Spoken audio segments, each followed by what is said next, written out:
Hello, my friends, and welcome to a brand new episode of Discourse in Magic. My name is Jonah Babbins, and in this episode, we sit down with Bruce Gold. Bruce is an amazing magician, comedian, and magic consultant out of LA, and he's got such an interesting story about his rise into the world of magic, performing on cruise ships, and everywhere that he got there in between. He did the comedy club circuit way back in the day, but what is most interesting about Bruce is that he helps magicians with their act. And in this episode, we talk about exactly how he might do that with your act. What are some of the classic things that he sees that help make acts stronger, sharper, and funnier, and more entertaining for a crowd? This is an amazing episode that will surely impact the way that you perform magic and maybe even the way that you conduct your business too. I hope you enjoy this episode with the always clever Bruce Gold.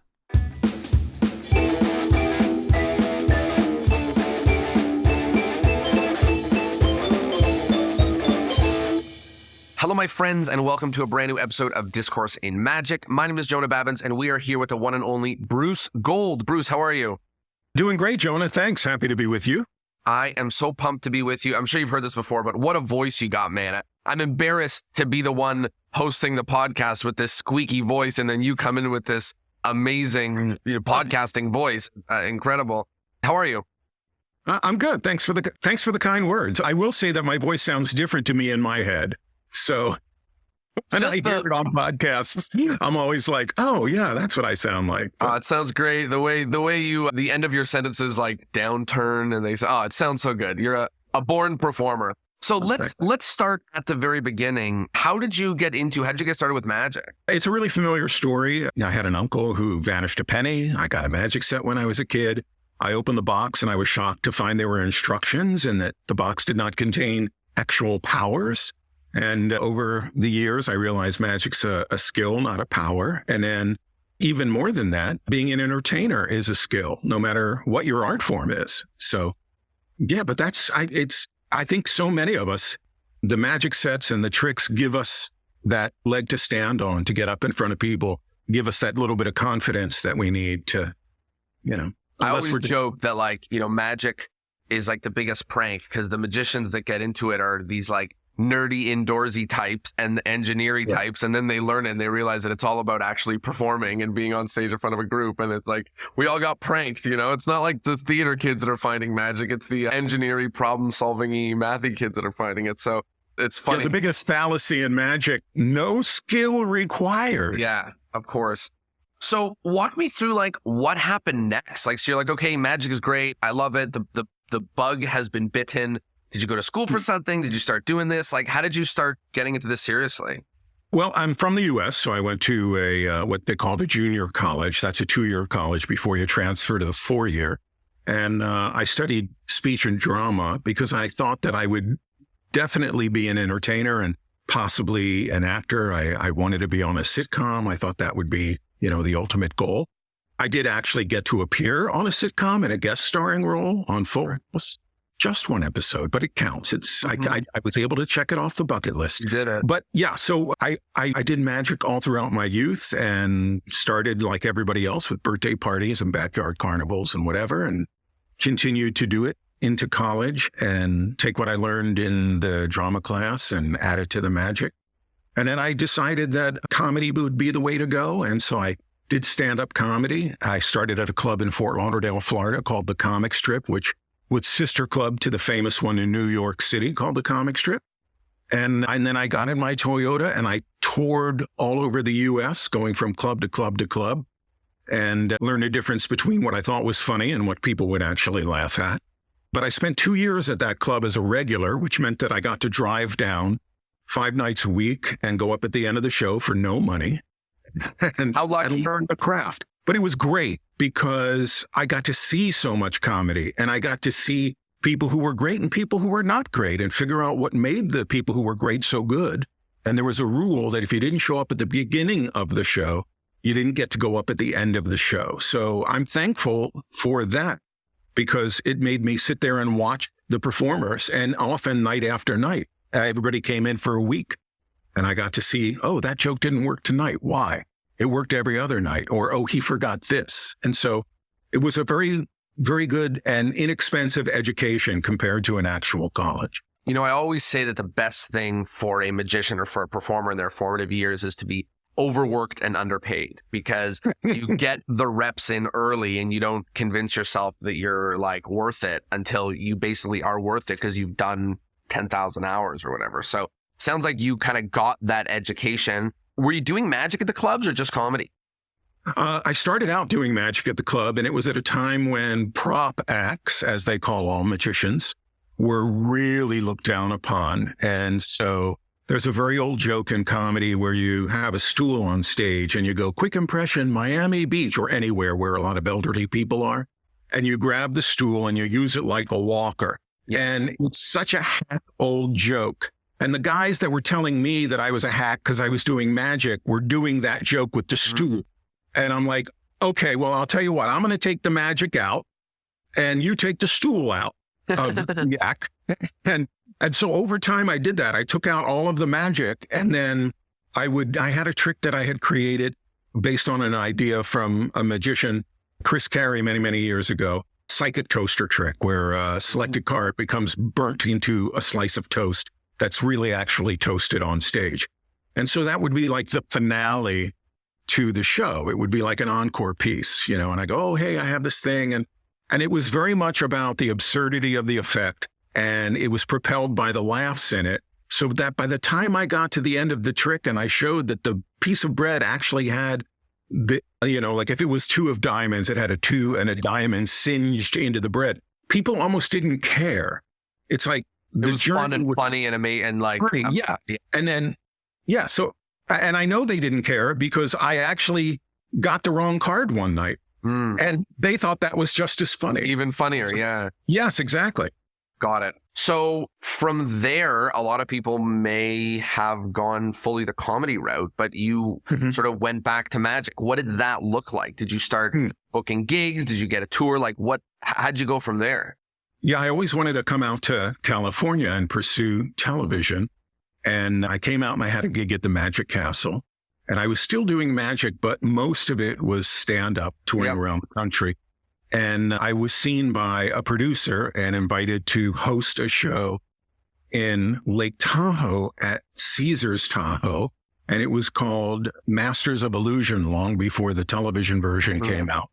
And so I got to do that for 2 runs of the show. And then I made the move out to California permanently. And the magic was always there. Here's the thing about, and I know many other magicians, including my friend Steve Valentine, will back me up on this. He's a Toronto guy. He's a fabulous guy. Yeah. So intelligent and such a charismatic persona and personality, and a great guy.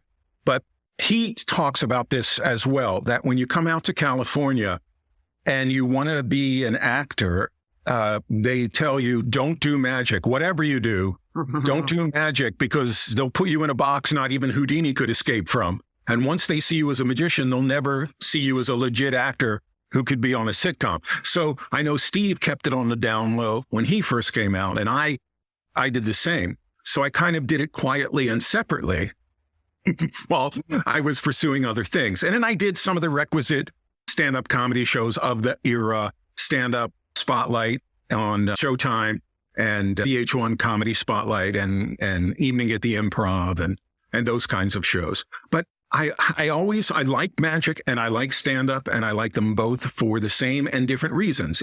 It's a way to connect with people. There's the surprise in a trick, and there's the surprise of the punchline. I love connecting with the audience, but I also like them both for different things. There's magic more of a puzzle. There's more of a satisfaction in creating a routine and getting it to really resonate with people. And so I still do both. I still love them both. When I perform for Royal Caribbean, it's mostly as a stand-up comedian. And then for the other cruise lines, I do the magic. So cool.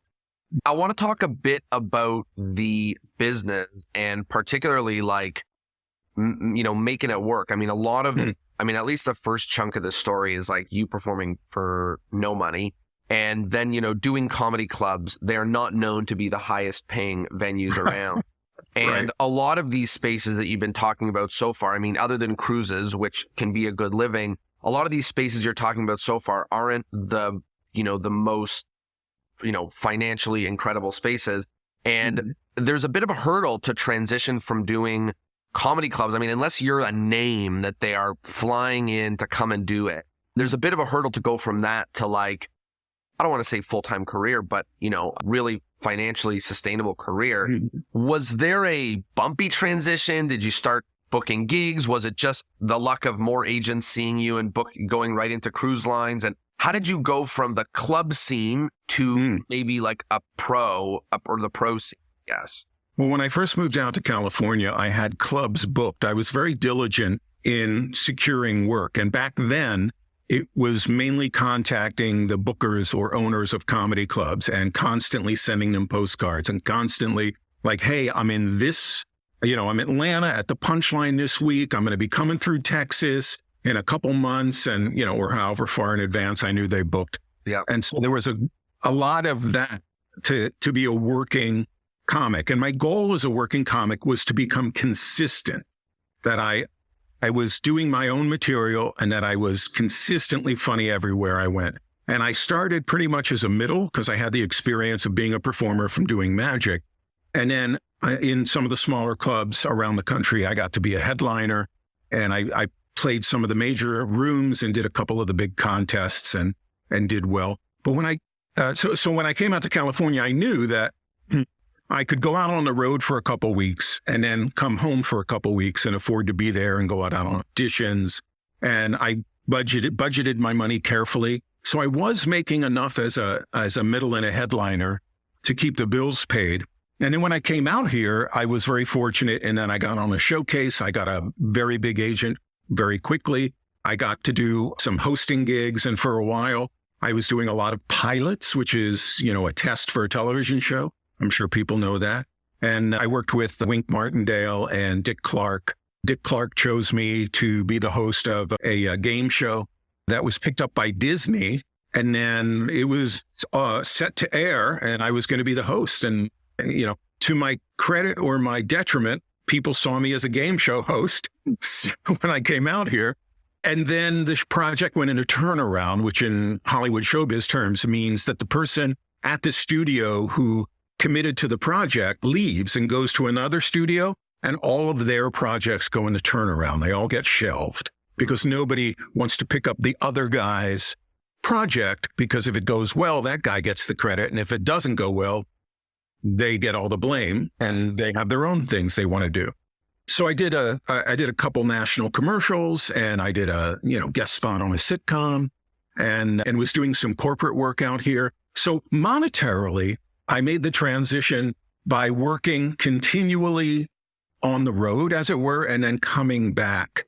And then I had picked up a manager at the showcase, and they had an act that was working on cruise ships. And this goes back a few decades. And so I'm like, at that time, my understanding of cruise ships is that this is pretty affluent and pretty old guests or, clientele on the ships. And I wasn't sure they would like me. And then I went and did one that was out of Long Beach in a Los Angeles area. And it was a 3 and 4 day cruise and it attracted a nice demographic of people and they liked me and I liked them. And then I gave up touring comedy clubs because I was making twice on the ships what I was making in the clubs. And that allowed me to really stay home much more often and be available for auditions. Though I'll tell you this quick story. I had some kind of preternatural, almost psychic ability that the moment my ass touched the back seat in a cab, my phone would ring from my agent and they would say, we have an audition for you. And I'd be like, I'm on my way to the airport. I can't. So I for a while, I wanted to just hire a cab and ride around the city so I would get auditions. But that's the big thing. I mean, that's the big lesson is you have to be where the work is. For me, it was California. It was Hollywood area. And my going out of town to do the cruise ships was paying all my bills, but it was also making me unavailable for auditions. So I was trying to balance making a living and making a career. There's so many things to comment on. The first is that like, how many more times in entertainment or business do I have to learn the lesson that you cannot do two things incredibly? I mean, sometimes you can, but mostly it's a lot of like what you're talking about, which is that, as soon as the one of them starts popping off, for whatever reason, whether it's effort or time or availability, like you cannot crush the other one too. You can't do them both at the same time. So it's just funny to hear all the auditions you couldn't go to because the cruise ship work was popping off. And the other thing I wanted to touch on a little bit back, but just is super interesting, is the reaching out of comedy clubs via like postcards. And that, so much of what you've been talking about so far is really about nailing the craft so that you're so amazing and so fantastic, which is what most of your opportunities that you've described came from. People seeing you, people liking you, people wanting to book you.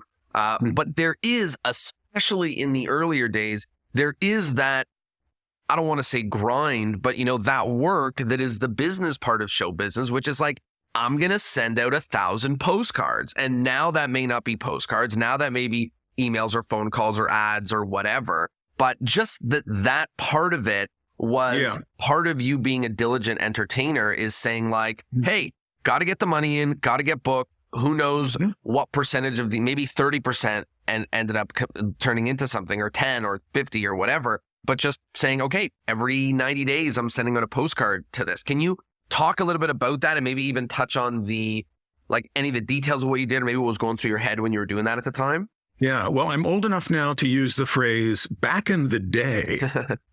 And 3 decades ago, comedy clubs were still a novelty. It was just at the start of the cable television, like Comedy Central and the Comedy Channel.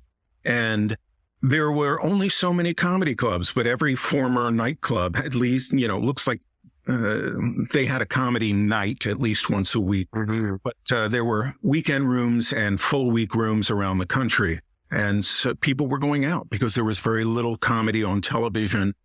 This was in an era before YouTube started. And so if you wanted to see comics, you went out to a club.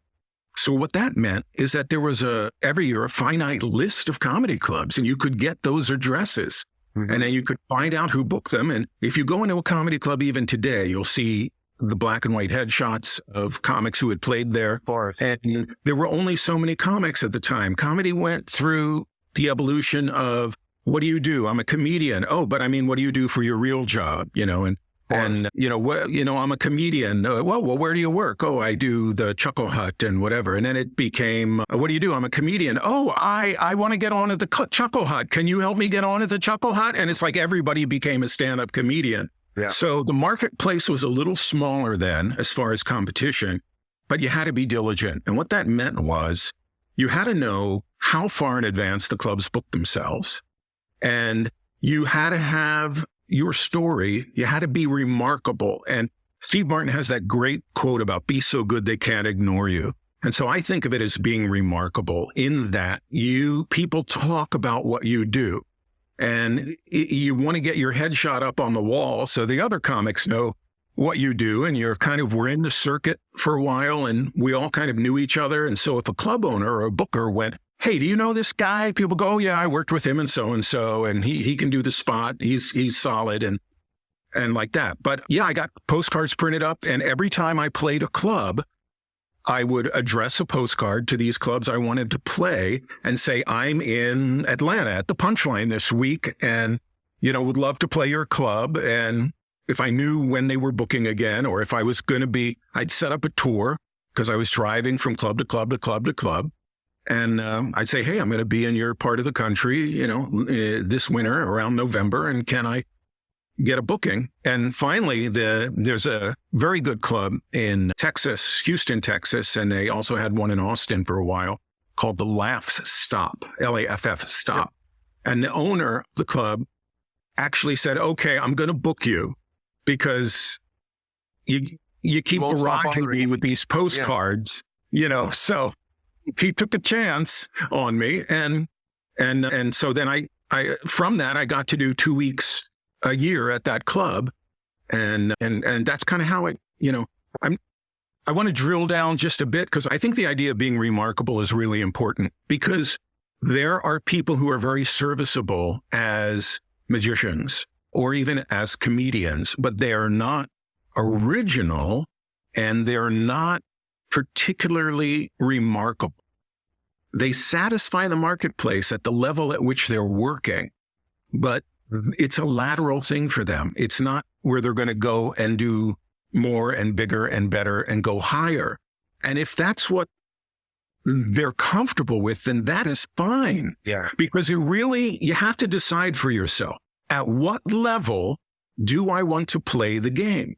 If I just wanted to be a touring comedian, I could have done that for years and years and years, but I wanted to play the game at the highest level, which meant moving to California, being in that whole level of showbiz and playing the comedy clubs where people can come and see you. And the people who see you are the ones who can book you on television shows. And that's how I got Evening at the Improv and the other TV shows that I did. I think, first of all, I am in full agreement about, the remarkable thing. And I love the way you said it about like deciding what level it is that you do want to play the game, because you can be an average magician and be a full-timer and crush it. And you can also strive to get the biggest and greatest opportunities in magic. And those are two completely different things. Yeah. And both are great. And they're both hard for their own reasons and, easy for others. So totally resonating with you on that.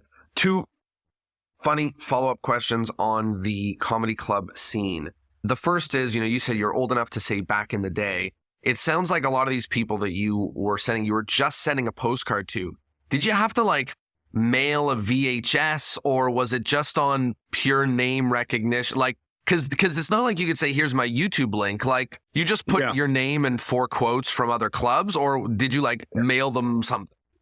Every club had this monolith of VHS tapes in the corner, and many of them never got watched. You needed to almost have another comic or another club say, watch this guy's tape. Yeah. But yeah, I sent out a lot of VHSs. And I was, shortly after dinosaurs and before computers, there were these things called machines. And you could edit between 2 of them by pressing pause and then pressing play on the other machine. And then you were going to record, but you had to let your finger off the button 3 seconds in advance and it was the hardest way to edit, but everybody in the day did it that way. Oh my gosh. Amazing. And the second part, just on my interest, back then, and it's probably not crazy different right now, but back then, what did a comedy club pay for a middle spot for someone who's coming in from out of town? Well, I can tell you they pay $10 more now. It seems that there's a plateau that was reached. But back in the day, as I say, you could make $500 as a middle. And then it went up to around 7 or 8. And some people paid for travel one way or gave a stipend for travel. And usually there was free food at the club, a burger, French fries, but don't go crazy. You can't order a steak. Yeah. And occasionally there was a restaurant in town that would offer the comedians a free meal, and that would get screwed up rather quickly by some comedian who wouldn't tip. And then it's like, no more free meals. So can't tell you how many times that's happened where somebody, screws it up. Not the most professional people in the world of comedy at the lower levels, but pardon me. Yeah, so about 500 to 1,000 really, which is kind of where it is today still. Yeah, and then when you got up to be a middle or a headliner at some of the better clubs, then it was 800, 1,000, 1,200, 1,500, and then they also paid travel. But I remember it being like the high mark at that time, unless you were a name, was around $1,500. Cool. Awesome. That's just for my interest, just to see where it's at, because it's so interesting. So let's talk a little bit about a couple other things. Really what I want to get to, which is what you're known for in the magic community, is helping magicians and consulting on people's shows and making them stronger. But I almost want to get to that in a minute, because I want to talk about 2 other pieces. The first is I want to talk about some of the work that you've done with Franz Harari, because you went from being the guy who was hoping that his act would get recognized to being the guy who is recognizing acts and picking them to perform at his theater when it was running in Macau. I'd love for you to chat a little bit about that. Like, how would you pick people? What was that role like? I assume you were filling quite a bit of spots because there's multiple rooms, kind of like the castle. So what was that like? Did you decide what a good act was? Yeah, well, I'll give you the overview first. And if you're not familiar with Franz Harary, he's got a ton of stuff on YouTube you can look at. He is a wildly creative illusion designer and prides himself on only performing illusions of his own design. And he also became the go-to guy in the world of pop, rock, and soul music, and even not to cut you off because the intro about Franz is good. But about a month ago, we did a full episode with Franz. So if people want to go check it out, because it's just mind-blowing, and you'll hear all the behind-the-scenes of this. Yeah, I mean, from the Jacksons to Michael and Janet Jackson, and then everybody in pop music and even in country music. And so Franz is definitely a creative genius. And then many of the things that he pitched had a component to them that was either a verbal side to it, which was kind of my thing. I was really good with dialogue and with patter. And then I was a creative sounding board for him. So in a nutshell, I had been hired to do this show in Lake Tahoe. And the guy who had produced the show was managing Franz at the time. And he came out to record the show on VHS. And we met and became friends. And I said, I want to move out to California. And so he's like, well, I've got this house and I have a room for rent. And I'm like, fantastic. And so that's kind of how I got to know him. And then I think each of us realized very quickly how creative the other was in their own areas. And so I was able to be a sounding board for a lot of his ideas and put a lot of creative input into them. And then over the years, when he did corporate presentations and like a new car introduction show for Volvo in Bangkok, and I wrote most of the dialogue for that, and different television things that he's done, I've written for those. But then when he opened the Franz Harary's House of Magic in Macau, which was really an amazing achievement, the venue, as you say, did have multiple showrooms, and I'm sure Franz talked about it on his episode with you. And then I was the guy who got to be the talent booker for them. You were the one getting all the postcards. Yes, exactly. I was getting a lot of links now. And so it was very interesting going from being the guy who was soliciting for work to being solicited and having all of the promo come to me. And this is when I really started to realize that, the technology now in the hands of everybody is so advanced now that you can be a horrible performer and have a great looking demo. And so it was knowing what to look for in the demo. And that thing that I look for is it magical? Is it entertaining? Is it remarkable? And do they connect with the audience? And that, above all else, was the real litmus test. Do they connect well with the audience? Do they engage the audience? The particular parameters for the Macau gig was that you had to be almost 100% nonverbal. You could say a few words here and there, but we didn't want anyone to try to speak Chinese. It's a tone language and it's remarkably challenging. And it really is, to the Chinese, when people who don't normally speak it try to speak it, it's laughable in a way that's not good. Yeah. It's, I was thinking of something Franz said once about, it's like watching a trained chimp, try to do an act. It doesn't work. Anyway, so they had to be engaging. Another thing is they had to be really competent as business people. When I asked them to send me something, I was watching for, do they ask a lot of questions or do they understand what I've asked them to send me? How quickly do they comply with the things that I ask them for? Do I think that they're going to be good people to work with? Because this is in a foreign country and you're working in an ensemble atmosphere. It's your own show in one of the 3 showrooms, but you've got a crew of people around you. And I don't want to hire people who are, asses. Yeah. I want to hire people who are good people. And so I needed to have some conversations with people about that. And then I would ask them for something that was a little bit of a challenge for them. Like one of the guys, I said, I'd love to see your proficiency with sleight of hand with some cards. So you can it's okay if you use your iPhone. Can you just like record yourself doing some card sleights for me for like, if you have to do television there and you have to do a 30-second thing, I just want to see something, maybe a flourish or whatever. And I purposely did that to see whether I would get resistance from them, whether they would say, oh, well, or if they were, okay, sure, and I'll give it to you tomorrow. And that showed me how they were going to be to work with when something was asked of them. Are they going to be agreeable people, or are they going to challenge something, or are they going to ask a lot of unnecessary questions? And then the act itself was very important. And I gave some of the acts notes on the act because the marketplace was different then. I mean, not only was there the language barrier, but the Chinese in general tend to see magic as more of a puzzle.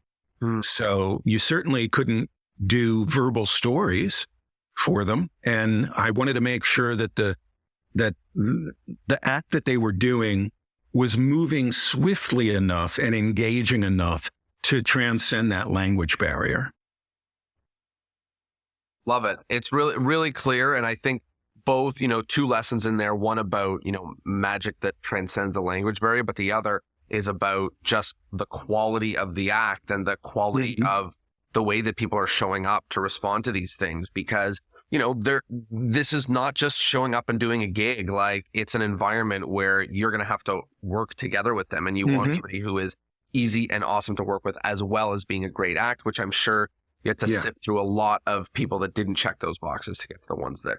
I'll jump in and I'll just say that one of the things that during the pandemic, I did this thing called Engage Pro Tips for Performers, and it's still on Facebook. But yeah, they say you never really understand something quite so well as when you have to explain it to somebody else. So I had to put a lot of the techniques that I use into language, and so they were transferable. And that's what I learned to do on the show. So one of the things I try to convey to people is there's really only two ways to succeed. One is to satisfy expectation, and the other is to explode expectation. So if you are the local magic guy in your town, and there's so few magicians there that you can be your name, the magic guy, like Ted, the magic guy, and everybody knows who you are, then your job is to satisfy expectations. Your job is to do the best tricks and routines that you are capable of doing.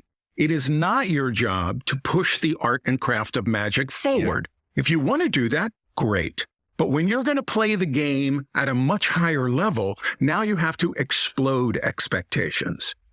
All of the TV producers and all of the show producers and Vegas, they have a really broad vocabulary of what magic is. And so they are looking for something that will explode and exceed their expectations. Of course. So for me, when I was booking people in Macau, that's one of the things I looked for. It didn't matter necessarily that they were completely original, because you can't really sell originality in an arena where it is not prized. Yep. But where it is valued, it's important.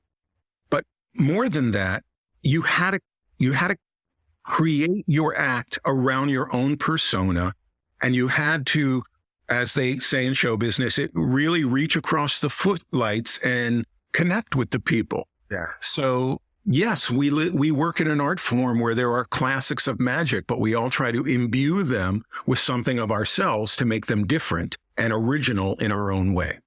Awesome. I think that leads very well into this discussion now about the way that you work with magicians to help them with their act. And there's a couple of maybe things for me to cue you on to talk about. And I think the first is originality, because when we watch magic, especially a really nice framing this conversation as a stark contrast to comedy. When we watch magic, it is mostly effects we know, and magicians who are doing, at best, they're with their own unique spin, their own unique, maybe they've changed out a prop or two in it, but for the most part, it is an effect that we know. So when you talk about originality, are you talking about originality of effect, of performance, of character, of all of it? Does one who does classics of magic, but they write their own scripts and they're amazing, and is that good enough? Like, when you help magicians, like, which of the levels of originality are you seeking? Well, basically, when I talk about originality, I mean that you are presenting something classic with a twist that's appreciated by the lay audience, or you bring a character to it that is so different and unique that it's appreciated as original by a lay audience. And the reason why I make that distinction between magicians and a lay audience is that magicians are very fond of something that has a twist to it. Oh, he did the thing, and he used this, or he did a new prop, he did a new take on it. But you have to remember, the lay audience doesn't know the original one. Yeah, they don't know the original one. So you get zero credit for the twist that you get huge credit for at a magic convention. Right. And the other way, so you can be original in two ways. One is what you do, and the other is the way in which you do it. And that is largely your persona. Or if you're doing, I think David Blaine was so remarkable when he came out, because we had been, in that era, we had seen Doug Henning and David Copperfield, and magic was very clean and precise and choreographed in a sense. And David Blaine came out and made it gritty and urban and on the street. And now people, all these years later, have a very strong understanding of street magic and close-up magic. But back then, there was no real understanding of what street magic was. So when you have the twist has to be valuable for the audience that you're performing for, which means if you're going to audition for AGT, it can't be the twist that all the magicians think is great. It has to be the twist that the producers of a television show who are seeing 100 magicians that season will go, oh, this is a good twist. This is a good something original. Or this character, like Lucy Darling, has gotten so much visibility lately in the world of magic and in the world of entertainment, because she did come at it with something completely original. And the tricks that she's doing are novel and maybe uncommon, but they existed, years before she was ever born. So it's not that the trick itself is completely original, but that's a great example of a completely original persona and a completely original way in which she performs the things that she does. In acting or screenwriting, they say that the character informs everything. And that's why one actor is great for a role and another actor who's also a very good actor is not great for a role, because they're bringing something different to it. It's the same words, it's the same character, but two people play it very, very differently. And when I coach people, I say, and this is also another thing from the world of acting, every time an actor has a scene or a line or a moment, they have to choose what they believe is the highest value option for that moment. Because you have to understand there are many right answers. And I always tell people, I'm never going to give you a note that I don't have an answer for.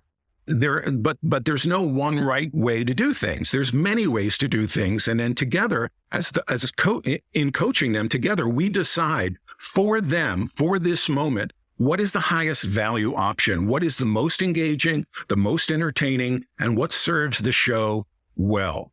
Maybe it's because of this particular piece is very swift and comical, and it follows something that's a little bit slower, and maybe it's a mentalism piece, and then something that's a departure from that to give the show variety.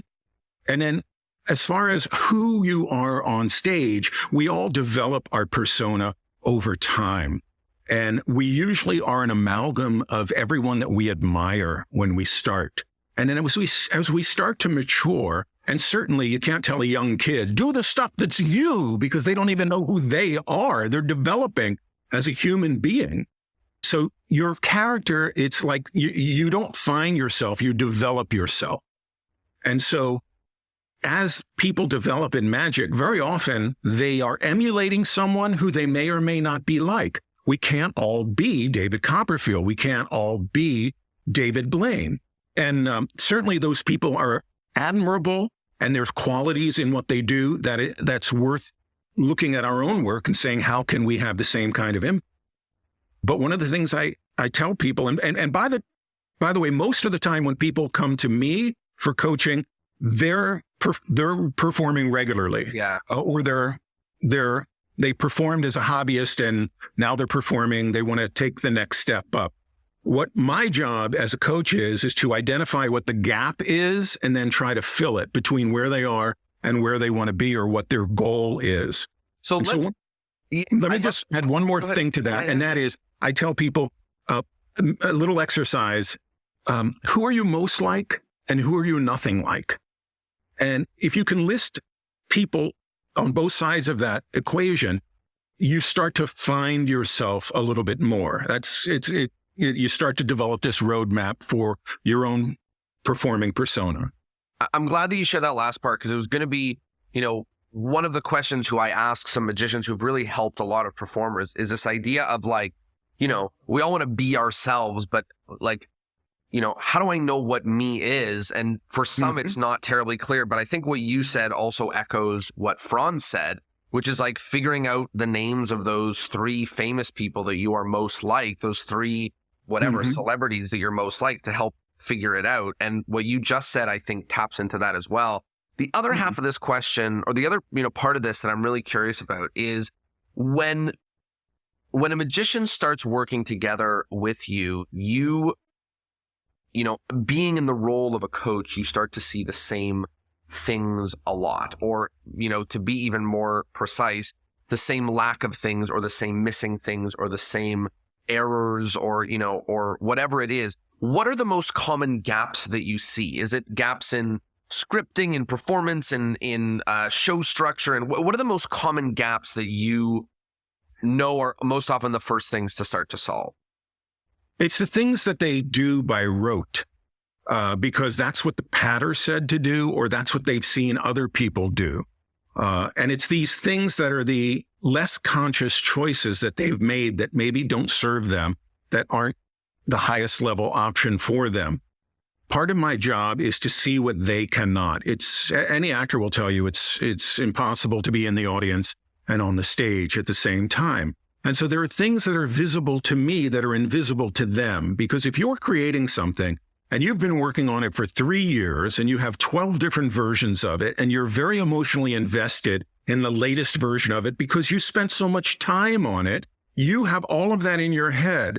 When I see, and I asked all the people I coach to send me video of their current show or something representative of what they do now, and I look at that and I don't know how much time went into the creation of it. So I see only what's visible, only what remains. And I have the ability to see their act as an audience member, which they simply can't do. And it's the same for me. I have a few people that I really trust. And when I show them something that I'm doing, they can see things I can't see myself, because they're looking at it like an audience, not like the creator. Exactly.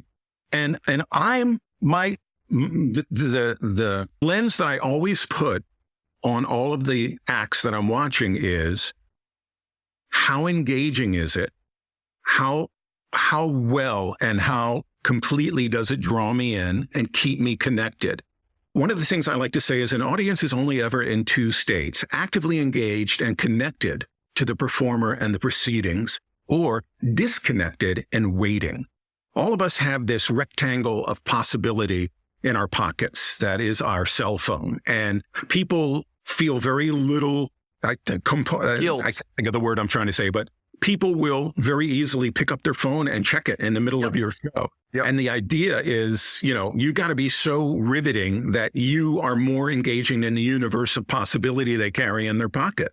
So what makes something so riveting? Like, what are the pieces that for you is like, if it's only, obviously it's many things, but like, what is it that it's like, that is what makes it riveting?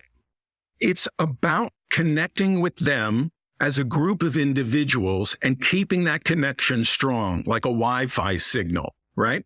So you don't want the signal to drop out. How do you do that? You find a way I'll share like 3 quick techniques. So one of them comes from the world of professional speaking, and it's called IU.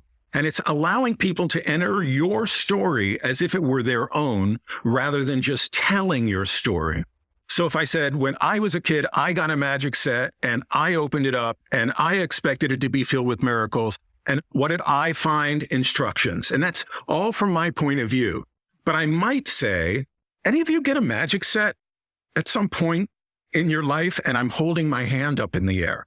I'm non-verbally cueing them to react and to participate on a physical level. So I've just taken that story and I've added something that's a physical compliance for the audience that makes them participate. So because I'm raising my hand and asking a question, they know instinctively if this describes them, if they did get a magic set, they should raise their hands. And then I look at the people raising their hands and I get direct eye contact with them and I nod at them. I'm validating their response. So now I'm conditioning that when they do something, they get rewarded with my attention.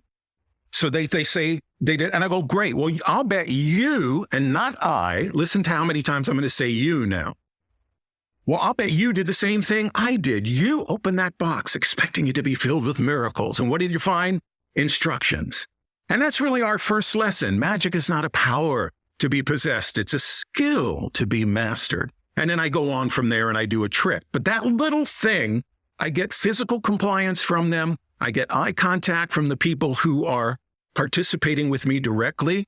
And I try to get them to imagine themselves with that magic set in that moment. So that's 3 things that I did to take a story that just would have been my story and make it more engaging for the audience.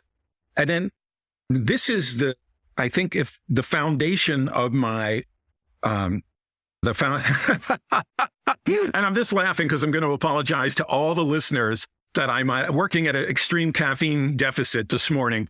So the thoughts aren't coming as quickly and fluidly as I like. However, I will say that one of the hallmarks of what I do as a coach is the philosophy is based in this very simple statement. Stop saying, ladies and gentlemen. That is something that we do by rote, by habit, because we see everybody else do it. And, that's what entertainers do. They go, ladies and gentlemen. But that is very seldom the highest option choice for that moment.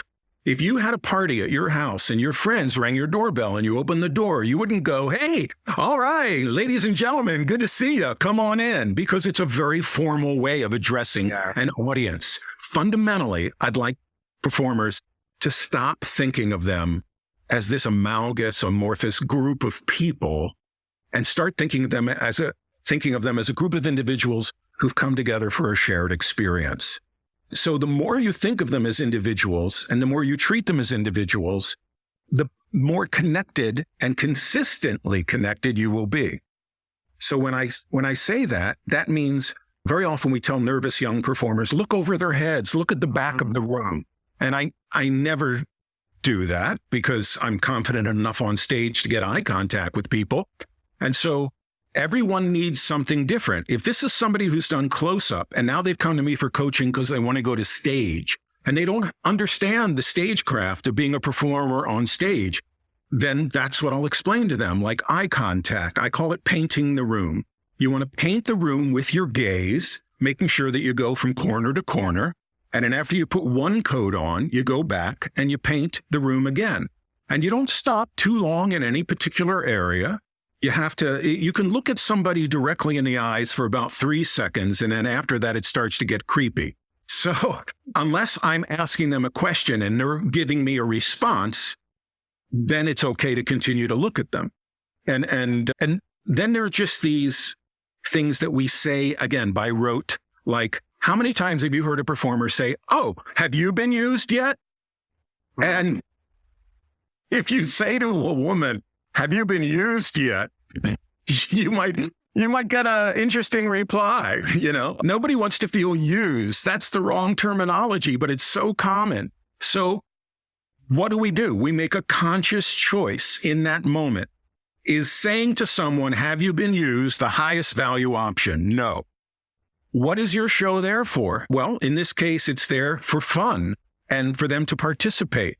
So if I see someone and I don't know if they have had an opportunity to be part of the fun, I literally will say that. Oh, have you had a chance to be part of the fun? And well, this is your lucky moment. So it's finding these many little things that are a little bit like housekeeping and sweeping up the dirt on the floor. And then coaching also, because I have a little bit of a background in acting and screenwriting and professional speaking, I can kind of pull techniques from those things and leverage those to help the people with what they need most. Sometimes it's dialogue based, where they're not a strong speaker and they've never scripted their act. And I know a lot of people advocate for that, and I'm one of them. So even if you only ever do it once, you need to script the act, because in that process, you'll find these things that you say by habit that aren't necessarily serving you. It's so helpful that, first of all, it's amazing that one sentence can be the whole, can be an hour's worth of thinking. And I think it was Josh J who said a quote that I love. I may be misquoting, but it's like, what makes an artist is how many times they ask a question, why?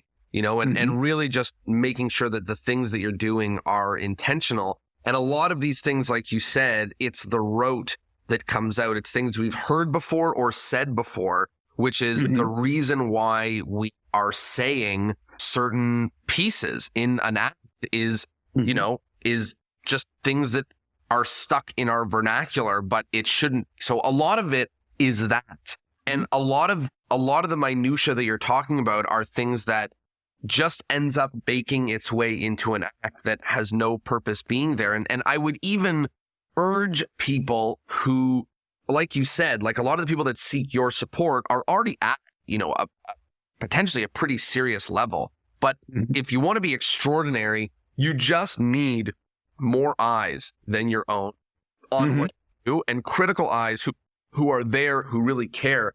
I want to ask about a part of this, which is, from what I understand about the work that you do, and also from watching clips of you performing, one of the things, or a word that really jumps out to me, like one that sticks out, is the term tight. People talk in comedy about like a tight five, right? And in magic, you really can tell the difference between an amateur and a pro on how tight the act is. It is laughs per second. It is interesting thoughts per second, or per minute, all of these pieces are what makes it up. And I'm sure a lot of, whether these are the words that you use for it or not, a lot of the work that you do on someone's act is help making it tight. And when I see magicians act, it's, usually my note to them is, I honestly say, like, you need to laugh every third sentence, or it needs to be ridiculously interesting, because otherwise it just drags. What kind of, and obviously it's hard to give sweeping statements and thoughts, but do you have any like alwayses or nevers that one should do or not do in an effort to help make an act or a trick tight? Yeah. Well, there's a saying that a lot of performers stop thinking too soon. We get something to a level and we're like, oh, now we're happy with it. And I think we're always in a state of, I need a second here to focus on the word I want. Yeah. As performers, we're always in a state of, sorry, give me a second here. As performers, it's always a constant process of refinement. We get comfortable with something, we get it to work. We accept so much responsibility as performers because we are choosing our music and our material, and we're our own directors and choreographers and costumers. And so there's so much that we have to focus on regarding ourselves, that often the last thing we'll do is focus on the audience and what their experience of our performance is, and how are they experiencing it in a moment-to-moment basis. And often, editing is paramount. If the first version of something you do is very seldom the version that you're going to be doing a month or a year or even a week later. It's a constant process of refinement. You have to learn to edit. In writing, they call it kill your darlings, that turn of a phrase or that little thing that you love, but it doesn't really get the reaction or the laugh that you're looking for.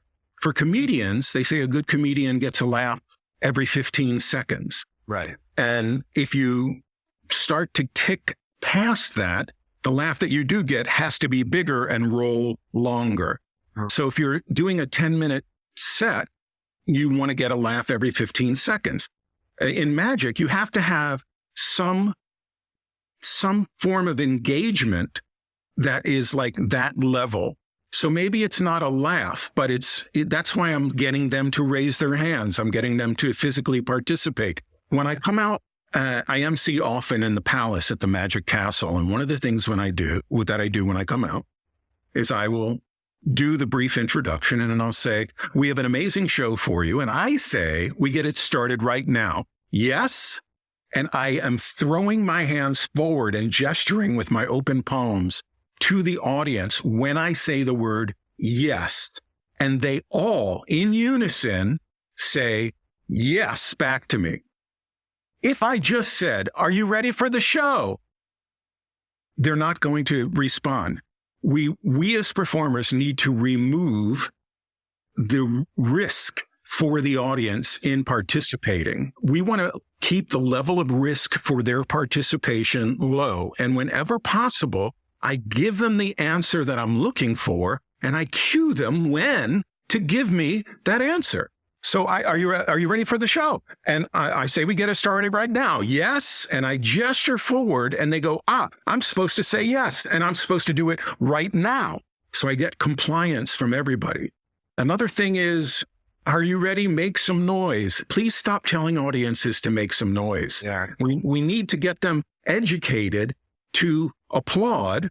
And there are moments when it does serve you to say, make some noise. You actually want that kind of chaotic reaction from them. Chaos is always more fascinating than harmony. That's why no one stops to watch traffic until there's an accident.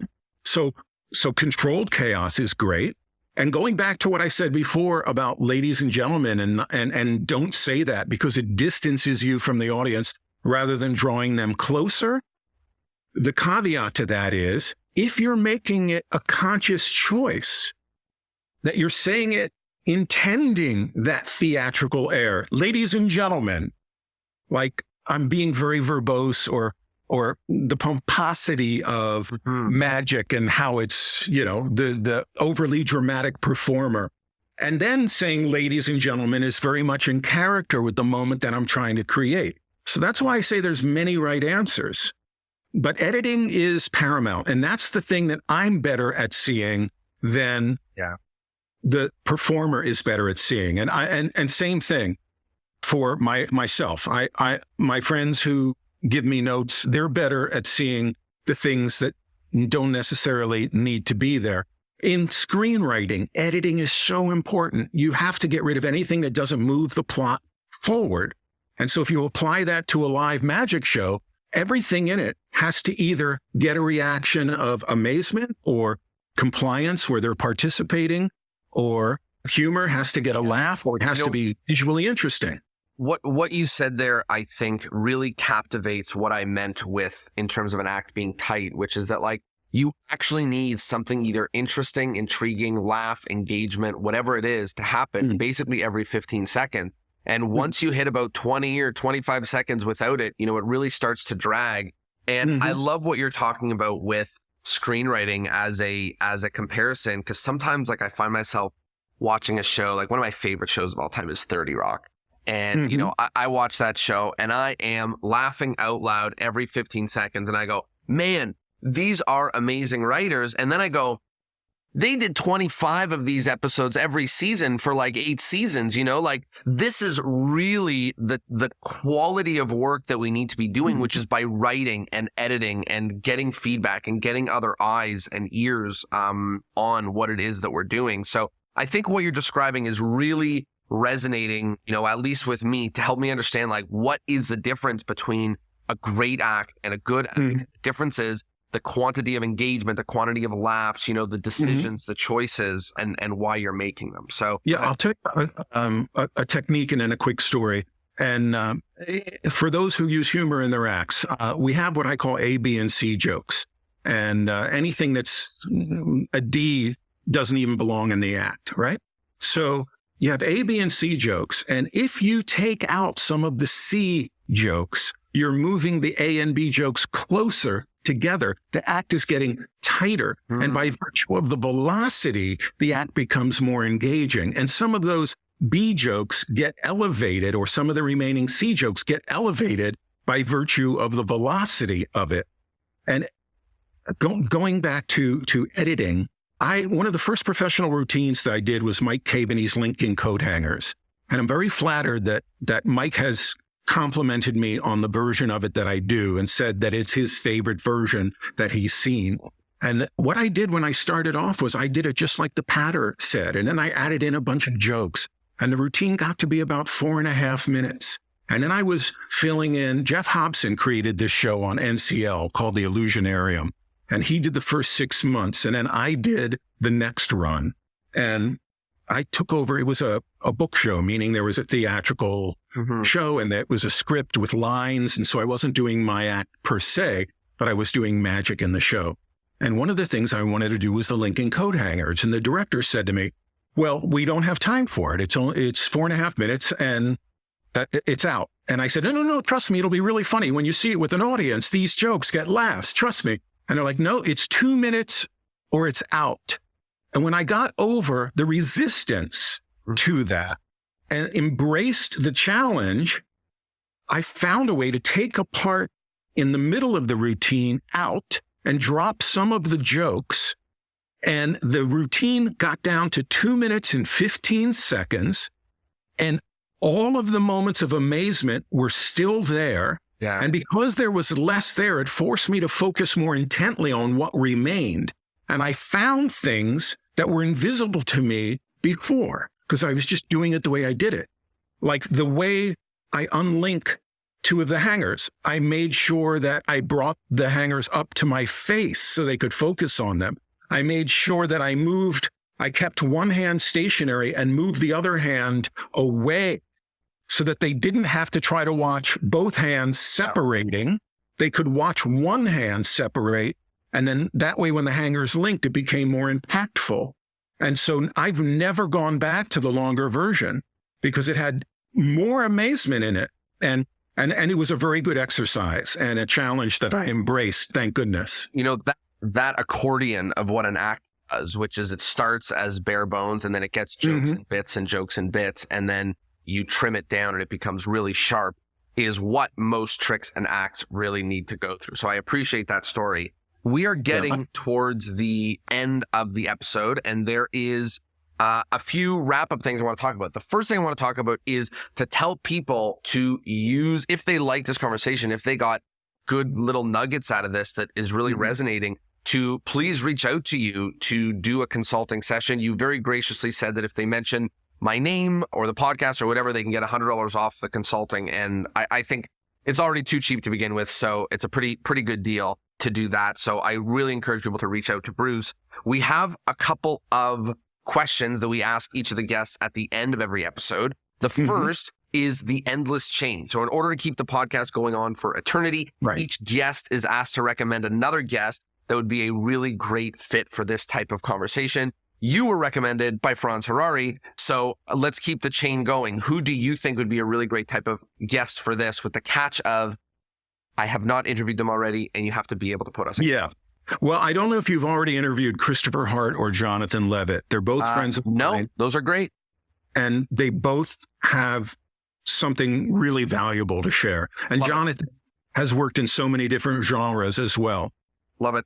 Making a note of those. Thank you. The next question is about modern magic. What's one thing that you like about the world of modern magic right now, and one thing you don't like about the world of modern magic right now?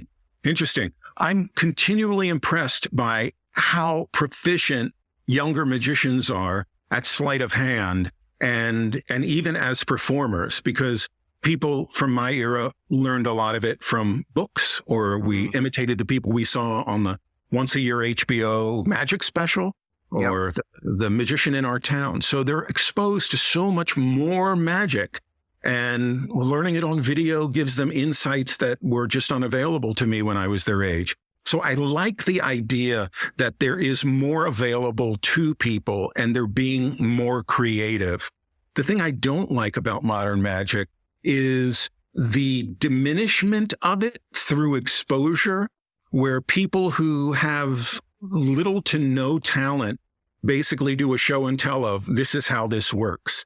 Now, it hasn't killed magic yet, and there's more people interested in the art and the craft of it than ever before. So on some level, it's not as bad as I maybe think it is, but I just find it remarkably disappointing. You are not the first to have said that on this podcast, so good to hear it again. Last is plugs. Where can people find you? Where can people find your stuff? And where can they reach out to potentially work together?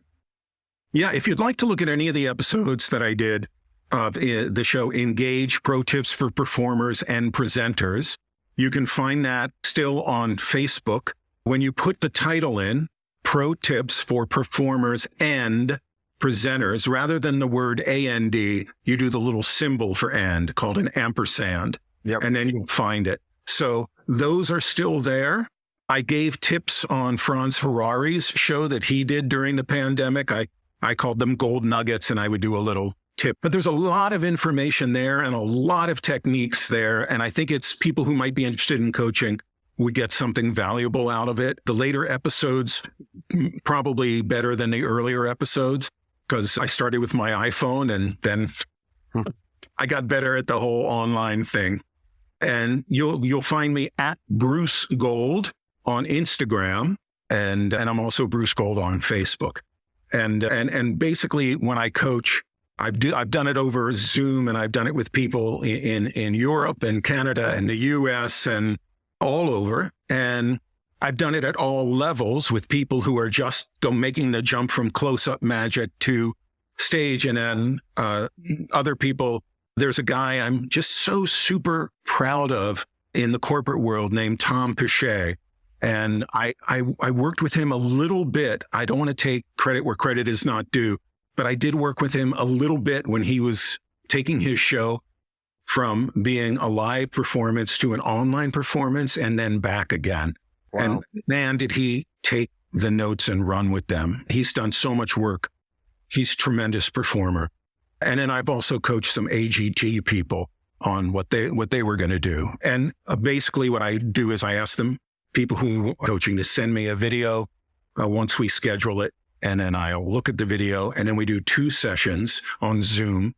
And those sessions are usually an hour and a half to 2 hours. And then I do one session and we talk about what I've seen in the notes. And then we let things percolate for a few days or a week. And then we do a second session. And that's really where we maybe create new stuff. And that might include writing things or routining or helping with methods and basically getting them to take ownership of all of the moments in their act to make it better. Beautiful. Beautiful. Well, Bruce, thank you so much for this amazing conversation and all the work that you do to help make magic even better. I learned a lot from you, and I think that people listening did as well. Thank you so much for everything. Thank you, everybody, for being here and listening along, and I will see you all Thursday. Ciao, my friends.